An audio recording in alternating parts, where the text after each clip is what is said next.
Drogaria MTV de desenhos animados. Na verdade, o Fudêncio foi uma encomenda. Na expectativa de fazer uma coisa que fosse do gosto da audiência, a MTV sugeriu que a gente já fizesse uma coisa que fosse nova. E a gente estava a fim de fazer uma coisa nova nessa época também. Até porque, para dar um novo fôlego, fazer uma coisa com um desenho diferente, uma ideia diferente do que já tinha com a Mega Liga. E aí a gente pensou em alguma coisa que fosse um pouco mais radical ainda que a Mega Liga, que ainda fosse um pouco mais... que chamasse mais atenção e tal. E daí que veio a ideia do Fudêncio. A gente falou, e aí, tudo bem, o que vai ser o Fudêncio, uma vez que ele só fala mimimi? Como a gente vai construir um universo, umas histórias em torno disso? Sobretudo porque são histórias de 11 minutos, que parece que ser muito pouco, mas não é. Você tem que sustentar uma história com 11 minutos, não é uma coisa fácil. A gente se reuniu, eu e o Pavão na Real, e começamos a discutir o que seria a premissa para ter esse Fudêncio. Qual vai ser a temática do desenho? O Fudêncio tem que fuder com a vida de alguém. Quem vai ser esse alguém? Alguém que vai sempre se fuder e que vai ser um mala. Então a gente criou o Conrado. E numa visão mais fria, a gente falou, putz, é algum Snoopy isso que funciona. O Fudêncio faz o papel de Snoopy, que é um coringa que tem uma participação mais de ícone do que de qualquer coisa, ele não interfere tanto na trama. E o Conrado é o Charlie Brown, que só se fode nessa merda. Isso é uma coisa que não podia ter no desenho do Snoopy, mas se o Charlie Brown pudesse falar isso, na época em que foi feito, ele falaria, eu só me fodo nessa merda, ao invés de falar que puxa ou que lástima. Mas os personagens que literalmente ganharam espaço nisso é o Conrado, obviamente, a Funéria, pelo gênio dela, eu acho que o Popoto também pela figura emblemática, você acha que o primeiro humor que todo mundo pega, que é o mais bobo. Eu acho que a gente queria que eles tivessem umas características que fossem diferentes. Então, eu acho que o Zé Maria, assim, é um exemplo legal disso. Porque que ele era para ser um cara que, mesmo que ninguém soubesse ao certo se ele é um menininho traveco ou se ele é uma menininha com nome de homem, sabe? E daí a Flávia pegou daquilo para fazer um roteiro, que seria o primeiro que a gente tinha pensado, que era Quiprocó na Lama. É lógico que depois que a Flávia começou a escrever, a coisa começou a tomar uma vida mais própria, começou a ter uma autenticidade o desenho. Era até uma brincadeira, falar, como uma menina pensa essas coisas que ela pensa. A primeira vez que eu escrevi um roteiro do Fudêncio, eles leram, todo mundo leu e falou, tá muito fofinho, você tem que meter mais a boca, tem que destruir mais, tem que ser mais palavrão, mais bizarrice, mais escatologia. Aí eu comecei a pesquisar e anotar e a memorizar todo tipo de besteira e nojeira e palavrão e linguajar chulo. Quando as pessoas começaram a dublar, o desenho os personagens começaram a ganhar características próprias em função do que o dublador estava dando de si no personagem. A gente começou a fazer um teste entre a gente e convidamos pessoas da TV que já tinham pegada nisso com a Mega Liga para fazer. Aí fizemos uns testes de vozes, selecionamos alguns personagens e daí aos poucos a gente foi cedendo os personagens. O único dublador de verdade é o Pivo e ele faz a voz do narrador fanho, o que é o maior desperdício, né?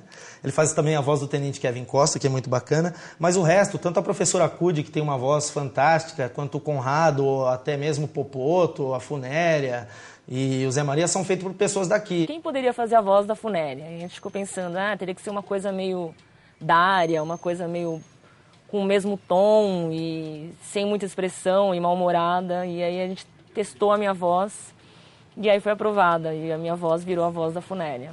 Bom dia, o caralho. Desde que a gente voltou daquele lugar, tem acontecido coisas muito estranhas ao meu redor.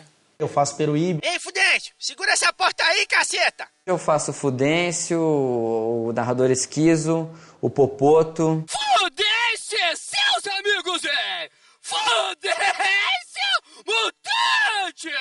Eu quero deixar claro que eu não tenho nada a ver com a Funéria. Eu sou super bem-humorada, eu sou super amiga das pessoas, eu adoro a vida. Você não vê que eu tô gravando, porra? Para fazer a música, eu lembro que a referência tinha que ser punk, tinha que ser alguma coisa meio Ramones, tinha que ser alguma coisa, mas por outro lado tinha que ter uma pegada de desenho animado, né? Então foi quando eu me deram um CD do Mr. Bungle e falaram, é meio essa onda, tal. E eu vim pra cá e eu gravei a música, o instrumental, e gravei uma voz guia né? Porque a ideia inicial talvez fosse chamar um cantor de punk, não sei, o João Gordo, algum cantor que tivesse essa pegada punk, né? Que eu até então nunca tinha feito nada do gênero. E aí eu cantei meio que para ser uma guia mesmo, né? Tira a sala do lugar! Com uma voz meio rouca assim. E quando eu mostrei pros caras, eles gostaram e acabou ficando assim. Tira a sala do lugar, Fuduzento vai falar! Tira a sala do lugar, Fuduzento vai falar! Os efeitos sonoros são a parte mais divertida de você criar em desenho animado, né? A porta abrindo.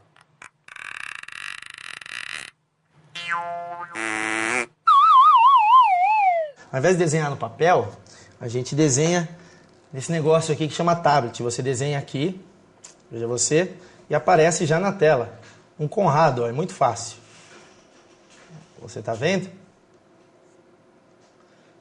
É muito simples. Então a gente não usa mais papel há muitos anos.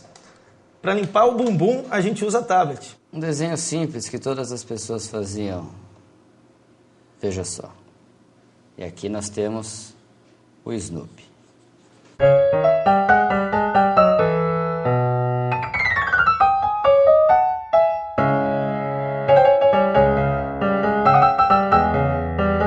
O Fudêncio, ele é um desenho underground, como qualquer coisa que é experimental e que tem a ver com a linguagem da MTV. Ele é underground, ele é simples, ele conversa bem com quem está passando por uma fase rebelde na vida, seja um adolescente, seja uma criança, seja um cara de 30 anos como nós. Antes a gente ficava meio tentando, vamos pegar no South Park, vamos pegar nas referências que a gente tem, e daí a gente ficava meio se prendendo, se podando, meio se criticando em excesso.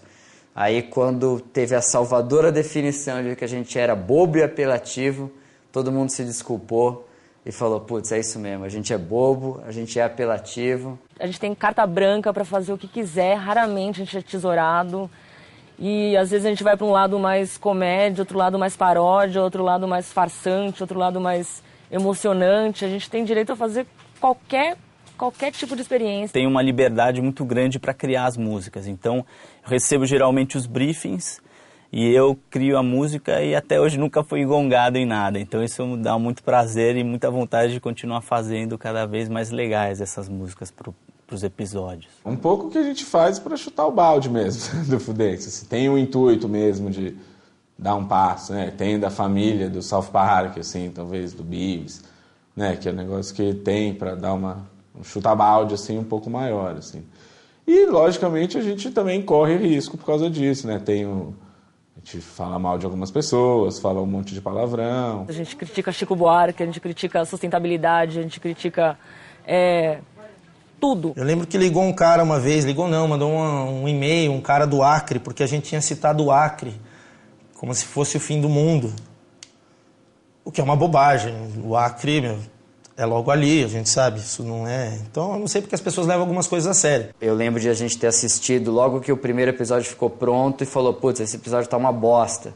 E não era nada daquilo que a gente queria fazer. Hoje, recentemente, assistindo os episódios para ver pro DVD, você fala, putz, não é tão ruim assim. Então, não sei se eu me acostumei com a ideia que já ficou tão ruim na minha cabeça, que eu na ruim na cabeça de todo mundo, ou se realmente era tão bom que a gente nem entendia naquela época. Nós temos um público pequeno e fiel e besta.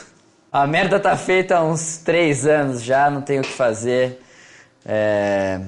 Agora a gente já tá cagado mesmo. E o negócio é passar na cara.